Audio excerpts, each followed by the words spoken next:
O Senhor é meu pastor e nada me faltará. Caminhar me faz por verdes pastos. Guia-me mansamente a águas tranquilas. Refrigera a minha alma. Guia-me pelas veredas da justiça por amor ao seu nome.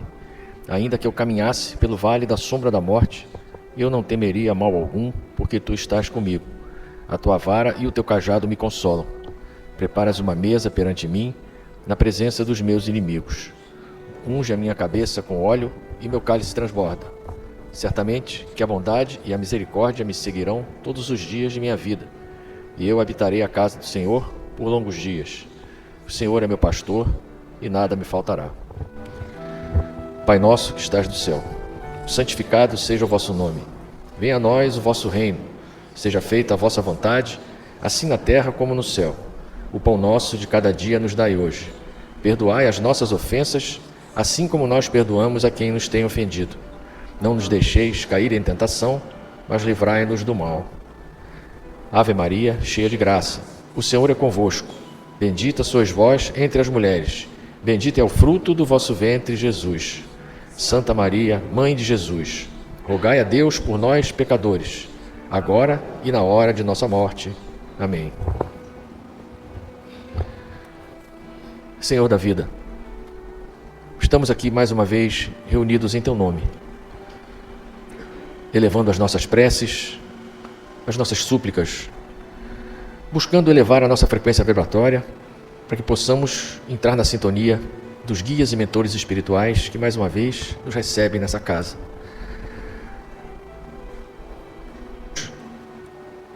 A Francisco de Assis, as falanges brancas do universo, São Miguel Arcanjo. Saudamos os orixás da nossa casa, ao nosso guia-chefe, o Caboclo Tupinambá. E pedimos por todos aqui presentes, encarnados e desencarnados, por todos os nossos irmãos sofredores do corpo e do espírito, pelos que se encontram envolvidos em processos obsessivos, pelos que se encontram nos vícios, no crime, pelos que se encontram encarcerados, presos a leitos de hospitais, internados em manicômios. Que os trabalhadores da Seara Maior possam amparar todos esses sofredores. Queremos te pedir também, Senhor, pelas crianças do nosso planeta, por todos esses irmãos recém-chegados do plano espiritual que atravessam dificuldades extremas, essas crianças que estão abandonadas, que são maltratadas, exploradas, que não têm um lar, que não têm um amparo, que não têm amor. Que os teus enviados possam suportar esses pequenos nas tuas provas e nas suas expiações. Queremos te pedir também, Senhor da vida, pela paz no nosso planeta, entre povos e nações, entre governantes e governados, pela paz entre as religiões, seus líderes e seus fiéis.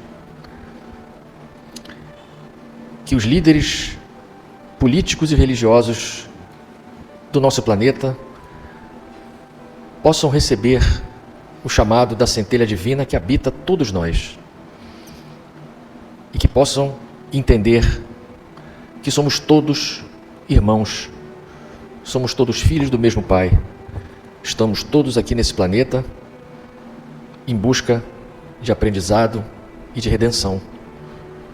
Aqui estamos aprendendo e nos curando, seguindo o único caminho que nos é destinado, que é a perfeição. Que essa seja a prioridade maior entre todas as relações de todos nós que somos irmãos, filhos do mesmo Pai. Queremos te pedir também, Senhor, pelas crianças da creche Santa Clara e por todos os irmãos que ajudam a manter os trabalhos sociais e a nossa creche. E pedimos finalmente pelos nossos irmãos encarnados e desencarnados, cujos nomes foram colocados na nossa caixa de pedidos. Por Cristo, com Cristo e em Cristo, agora e sempre. Obrigado, Senhor. Hoje nós temos o capítulo 8 do Evangelho segundo o Espiritismo. Bem-aventurados os que têm puro o coração. Pecado por pensamento, adultério. Ouvistes o que foi dito aos antigos: não cometereis adultério. Eu, porém, vos digo que aquele que houver olhado uma mulher com mau desejo para com ela, já em seu coração cometeu adultério. Essa passagem é do Evangelho de Mateus, no capítulo 5. A palavra adultério não deve ser aqui entendida no sentido exclusivo da acepção que lhe é própria, mas num sentido mais geral. Muitas vezes Jesus a empregou por extensão, para designar o mal, o pecado, todo e qualquer pensamento mau, como, por exemplo, nesta passagem de Marcos. Porque se alguém se envergonhar de mim e das minhas palavras, dentre esta raça adúltera e pecadora, o Filho do Homem também se envergonhará dele, quando vier acompanhado dos santos anjos na glória de seu Pai. A verdadeira pureza não está somente nos atos, está também no pensamento. Porque aquele que tem puro o coração, nem sequer pensa no mal. Foi o que Jesus quis dizer. Ele condena o pecado, mesmo em pensamento, porque é sinal de impureza. Esse princípio nos leva naturalmente à seguinte questão: sofrem-se as consequências de um pensamento mau, embora não tenha produzido qualquer efeito? Há aqui uma importante distinção a fazer. À medida que a alma, comprometida no mau caminho, avança na vida espiritual, pouco a pouco se esclarece e se despoja de suas imperfeições, conforme a maior ou menor boa vontade que demonstre em virtude do seu livre-arbítrio. Todo pensamento mau resulta, pois, da imperfeição da alma, mas de acordo com o desejo que alimenta de depurar-se, mesmo esse mau pensamento se torna para ela uma ocasião de adiantar-se, porque o repele com energia. É indício de esforço para apagar uma mancha. Não cederá, caso se apresente a ocasião de satisfazer a um mau desejo. Depois que haja resistido, sentir-se-á mais forte e contente com a sua vitória. Aquele que, ao contrário, não tomou boas resoluções, procura a ocasião de praticar o mau ato. E se não o fizer, não é por efeito da sua vontade, mas por falta de oportunidade. É, pois, tão culpado quanto seria se o cometesse. Em resumo, naquele que nem sequer concebe a ideia do mal, já há progresso realizado. Naquele em quem surge essa ideia, mas a repele, há progresso em vias de realizar-se. Naquele, finalmente, que pensa no mal e nele se compraz, o mal ainda existe em toda a sua plenitude. Num, o trabalho está feito, no outro, está por fazer-se. Deus, que é justo, leva em conta todas essas gradações na responsabilidade dos atos e dos pensamentos do homem. Esse evangelho de hoje, ele trata, apesar do termo adultério, ele trata pecado por pensamento. O que é pecado por pensamento, né? Todos nós temos um campo eletromagnético, todos. E esse campo eletromagnético, tem gente que chama de aura. É o nosso campo eletromagnético. Essa aura, inclusive, que já existe a possibilidade dela ser fotografada pela foto Kirlian. E através da análise da coloração da aura, pode ser feita uma série de diagnósticos, inclusive com relação à nossa saúde física, que dirá a nosso equilíbrio espiritual. Esse campo eletromagnético, ele é alimentado pelos nossos pensamentos, né? E os nossos pensamentos, eles obedecem ao nosso livre-arbítrio, né? Então, tudo que a gente pensa causa um efeito, né? E esses pensamentos, eles são responsáveis pelos nossos atos. Por mais que nós não levemos a termo alguns atos que nós pensamos. Por isso que a pergunta que foi feita ali, se a gente pode sofrer as consequências de um mau pensamento, né? Embora não chegue a cometer o ato que aquele pensamento nos sugere. O nosso campo eletromagnético, a gente já falou aqui, que ele é alimentado pelos nossos pensamentos. Então, o que acontece quando nós emitimos pensamentos desequilibrados? Nós automaticamente poluímos o nosso campo eletromagnético. Por mais que a gente não vá causar nenhum mal a quem quer que seja, e o primeiro prejudicado somos nós. Porque eu estou com aquele mau pensamento, seja qual for o sentimento que eu esteja emanando no momento, pode ser de inveja, pode ser de sentimento de vingança, de ódio, de ciúme, seja o que for. Coisas que nós ainda convivemos com isso, por quê? Porque nós somos imperfeitos. Nosso campo eletromagnético vai estar o tempo todo sendo alimentado por todos os nossos pensamentos, que podem ser bons e podem ser maus. As nossas imperfeições vão trazer, né, esses altos e baixos nessa alimentação do nosso campo eletromagnético. Então, de cara, um pensamento ruim já me prejudica. Se a coisa crescer, eu posso levar a termo um crime, por exemplo. Né? Um ato impensado, uma coisa que num momento de desequilíbrio e de má energização da minha índole, da minha vontade, eu posso cometer uma barbaridade. Inclusive eu soube na semana passada que tem uma série num canal de streaming que trata, o nome da série é O Monstro em Nós. Acho que o nome é esse. Ela trata exatamente de atitudes, aquelas atitudes que nós jamais admitimos que cometeríamos. Tipo assim, eu jamais faria isso.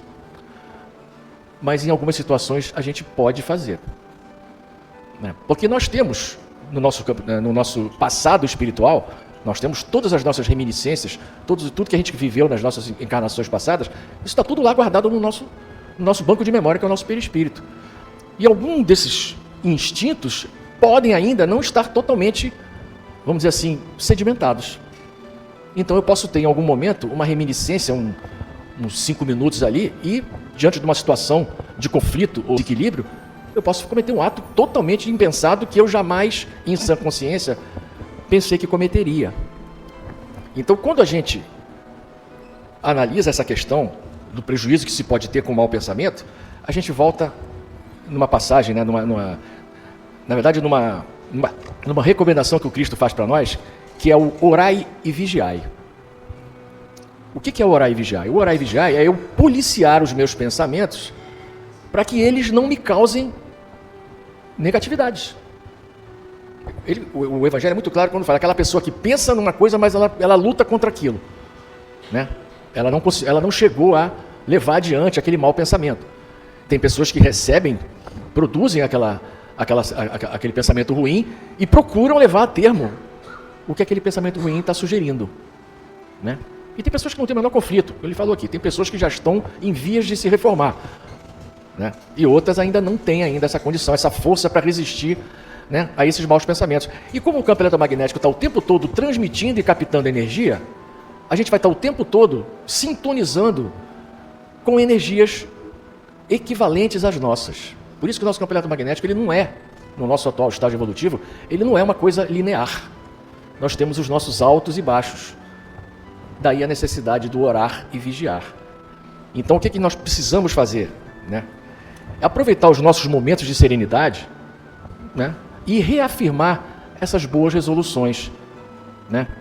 De não, eu jamais faria isso é errado e tal, mas nós poderemos e normalmente seremos postos à prova em várias situações. E quanto mais nós reafirmarmos essas boas resoluções, essas boas convicções, a possibilidade de nós não reagirmos de uma forma desequilibrada e negativa no momento de teste é bem maior. Né? Isso também faz com que nós não julguemos as pessoas que cometem esses atos extremos, por pior que eles sejam. Porque que garantia nós temos para afirmar que eu jamais faria aquilo? A gente sofreu o que aquela pessoa sofreu para cometer aquele ato desequilibrado? Não. Nós estamos aqui de fora julgando. Né? Então, quando a gente produz um mau pensamento, não é só o fato de aquele pensamento não ter prejudicado ninguém que está tudo bem. Não está, não. Porque se a gente não combater esse hábito em alimentar maus pensamentos, a gente vai desequilibrar o campo eletromagnético e por mais que nós não prejudiquemos ninguém, nós podemos ficar doentes. Aquelas doenças que muitos de nós vão ao médico procurar saber o que é e faz exame de sangue, faz exame de imagem e não acontece nada. Não sai nenhum resultado concreto, mas nós estamos com o nosso campo eletromagnético desequilibrado por conta dos nossos maus pensamentos. E aquilo desenergiza a gente, desequilibra a gente e faz com que nós sejamos uma companhia agável. O campo eletromagnético que todos nós temos, a gente conscientemente, sem saber, a gente chega perto de uma pessoa que está pesada, está carregada, a gente se sente mal. Sem que eu tenha falado nada. Só de eu chegar naquele ambiente, a minha energia já é captada por pessoas, umas mais sensíveis do que outras. Né? Então é como se eu fosse uma nuvem cinzenta. A gíria diz que o fulano é baixo astral. Ele não prejudica ninguém, mas é uma pessoa baixo astral, uma pessoa que está sempre negativa, sempre desanimada, sempre com pensamentos rancorosos. Né? Isso é ruim. Isso é um comportamento, como Jesus quis dizer, e o Evangelho não foi claro nisso, isso é um comportamento adúltero. Nós estamos adulterando o nosso campo eletromagnético e isso certamente nos prejudica. E pode, Se a gente não controlar isso, pode prejudicar terceiros. Nós podemos agredir as pessoas, podemos cometer crimes terríveis, né, por conta desse desequilíbrio que a gente não aprendeu a controlar. A gente tem que ter essa consciência. Nós somos imperfeitos. E quando a gente admite isso, fica mais fácil a gente identificar os nossos deslizes e se esforçar para não repeti-los. Agora, quando a gente erra e nos é apontado o erro e a gente se magoa, se ressente, achando que não fez aquilo, aí fica mais difícil. Aí a gente se transforma em fortes candidatos a repetir aquele erro.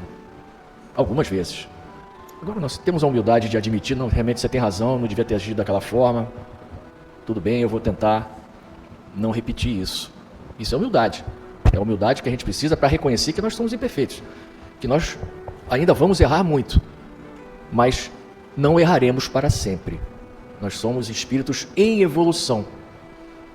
E não espíritos condenados ao fracasso. Estamos aqui para isso. Então, o pensamento, ele é uma força poderosíssima, porque ele não tem obstáculo nenhum. Nem no plano material, nem no plano espiritual. No plano material, nós podemos evitar os nossos desafetos de uma forma física, até geográfica, né? Tem gente que se muda de cidade ou para de encontrar com determinadas pessoas por conta das diferenças, né? Das mais variadas. Mas no plano espiritual esses obstáculos não acontecem. Então, quando nós construímos pensamentos desequilibrados, nós atraímos espíritos desequilibrados, por pura sintonia vibratória. Aí é uma bola de neve. É aí que nascem os processos obsessivos.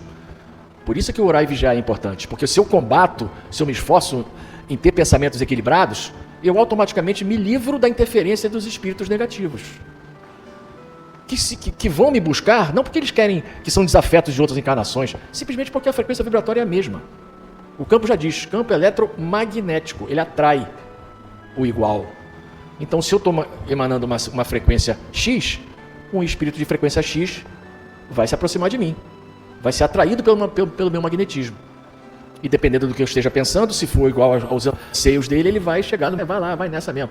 Lembra aquela célebre cena do desenho animado que o gato está querendo lá fazer maldade com o rato e aparece um anjinho aqui no ombro esquerdo e um capetinho no ombro direito. O capetinho dizendo, vai lá, faz maldade com ele. Aí o anjinho, não faz isso não, perdoa ele e tal. Isso aí é uma forma ilustrativa, pueril, que é exatamente assim que funciona. Eu vou escolher quem eu vou escutar, exatamente pela sintonia vibratória. E orar e vigiar é isso. Então, a gente pode sim combater o nosso pecado por pensamento. Quando aparecer aquele mau pensamento, aquele desejo de fazer uma coisa errada, de levar a termo um sentimento ruim, um ato ruim, vamos refrear, vamos combater. E a gente pode fazer isso. O poder é nosso. Porque nós temos uma coisa, todos nós temos uma coisa que nos é inalienável. Isso ninguém tira de nós. A criação, a divindade nos deu para que nós usássemos isso para a gente evoluir, que é o famoso livre-arbítrio. O livre-arbítrio vai fazer com que nós façamos as nossas escolhas. As boas vão nos trazer evolução. As erradas vão nos trazer prejuízos que nós vamos ter que reparar ao longo do nosso processo evolutivo. Então essa é a mensagem que esse evangelho traz para a gente hoje. Para a gente monitorar, vigiar os nossos pensamentos, porque quando eles acontecem, os primeiros prejudicados somos nós. Quiçá o nosso próximo, que pode sofrer as consequências dos nossos atos desequilibrados. Ok, gente? Então vamos praticar sempre que possível, cada vez mais, o orai e vigiai, que o Mestre nos recomendou. Senhor, dai-nos forças para o passe. Fazei com que de nossas mãos fluam as energias vindas do plano espiritual, que equilibram, que harmonizam, que curam e que afastam os maus espíritos. Senhor, faz de nós um instrumento da sua paz. Onde houver ódio, faz com que eu leve o amor. Onde houver ofensas, que eu leve o perdão. Onde houver discórdia, que eu leve a união. Onde houver dúvidas, que eu leve a fé. Onde houver erros, que eu leve a verdade. Onde houver desespero, que eu leve a esperança. Onde houver tristeza, que eu leve a alegria. Onde houver trevas, que eu leve a luz. Ó Mestre, faz com que eu procure mais consolar que ser consolado, compreender que ser compreendido, amar que ser amado. Pois é dando que se recebe, é perdoando que se é perdoado, e é morrendo que se nasce para a vida eterna.